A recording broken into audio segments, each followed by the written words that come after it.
भाजपा के राष्ट्रीय उपाध्यक्ष प्रभात झा ने आज भोपाल में पत्रकारों से अनौपचारिक चर्चा की। प्रदेश भाजपा कार्यालय में पत्रकारों से चर्चा करते हुए उन्होंने कांग्रेस पर जमकर भड़ास निकाली। कांग्रेस से भाजपा में शामिल होने वाले विधायकों पर उनकी प्रतिक्रिया देते हुए उन्होंने कहा कि कांग्रेस के विधायक और नेता भाजपा की विचारधारा से प्रभावित होकर पार्टी में शामिल हो रहे हैं। ऐसे सभी कांग्रेसी विधायकों और नेताओं का भाजपा में स्वागत है। प्रभात झा ने नेता प्रतिपक्ष सत्यदेव कटारे पर निशाना साधते हुए कहा कि जब से सत्यदेव कटारे को नेता प्रतिपक्ष बनाया गया है, पार्टी में विरोध के स्वर ज्यादा उठने लगे हैं। कांग्रेस में सत्यदेव कटारे को लेकर असंतोष है, जिससे पार्टी में उनके खिलाफ बगावत शुरू हो चुकी है और ऐसे ही हालात रहे तो कटारे कांग्रेस में अकेले रह जाएंगे। प्रभात झा ने कटारे पर चुटकी लेते हुए कहा कि अगर वे चाहें तो भाजपा में शामिल हो सकते हैं। पार्टी उनका खुले दिल से स्वागत करेगी। प्रभारी प्रभात झा का कहना है कि दूसरी पार्टी के लोगों को लाना हमारी नीति नहीं है, बल्कि रणनीति का हिस्सा है। जो आना चाहता है आ जाए। जी से क्या बात हुई, लेकिन इससे बड़ी बात यह है कि एक चुने हुए विधायक का पार्टी छोड़कर आना ये महत्वपूर्ण है। महत्वपूर्ण यह नहीं है कि उनकी स्थिति क्या, उनकी स्थिति तो ऑलरेडी ठीक थी।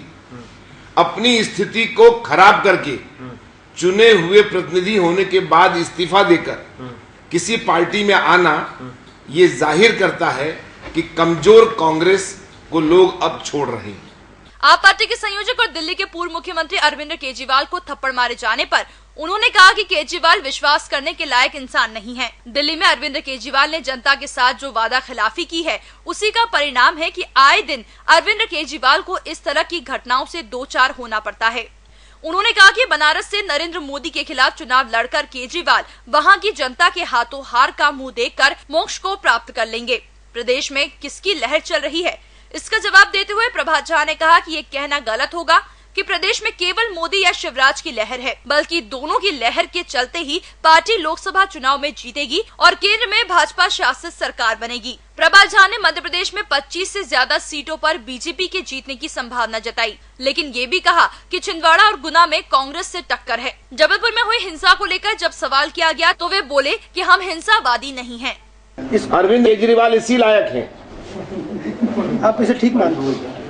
अब उनकी पार्टी में हो रहा है तो मैं गलत क्यों कहूं? सवाल यह है कि आक्रोश कहीं फूटता है और अरविंद केजरीवाल जिस तरह से बर्ताव कर रहे हैं हिटलर शाही का। दल चलता है सामूहिकता से, दल किसी एक व्यक्ति का नहीं होता है और इसलिए वो जो निर्णय लेते हैं उनके कार्यकर्ताओं का आरोप है कि वे इकलौते निर्णय लेते हैं, इसलिए ये हरकतें हो रही हैं। EMS टीवी के लिए कैमरा पर्सन शक्ति भारती के साथ नेहा यादव की रिपोर्ट।